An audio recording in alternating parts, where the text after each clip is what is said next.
গরুর মাংস আমাদের সবারই পছন্দের খাবার, আর যদি হয় মাংসের আচার তাহলে তো কথাই নেই। মাংসের আচার তৈরি করার জন্যে আদা আর রসুন বেটে নিতে হবে। মাংসগুলোকে ছোট ছোট করে কেটে ধুয়ে ভালো করে পানি ঝরিয়ে নিতে হবে। পানি শুকিয়ে গেলে আদা রসুন বাটা, মরিচের গুঁড়া, হলুদের গুঁড়া, জিরা, গরম মশলার গুঁড়া, লবণ দিয়ে ভালো করে মাখিয়ে 15 থেকে 20 মিনিট রেখে দিতে হবে। 15-20 মিনিট পরে ফ্রাই প্যানে মাংসটাকে দিয়ে ঢাকনা দিয়ে মিডিয়াম আঁচে জাল করতে হবে।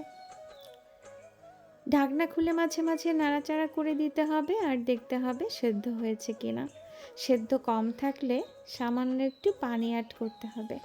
ঢাকনা দিয়ে আবারও জাল করতে হবে।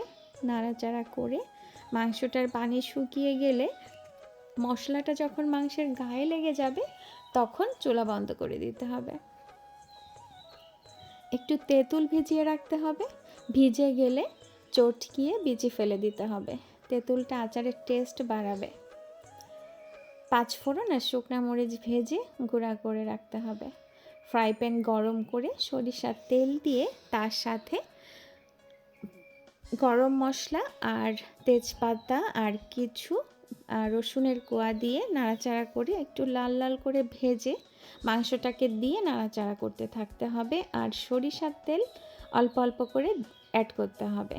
পরিমাণ মতো দেওয়া হয়ে গেলে তেঁতুলটা চটকিয়ে রাখা ওটা দিয়ে দিতে হবে। তার সাথে 5 ফোড়নের গুঁড়া আর 2 চামচ ভিনেগার।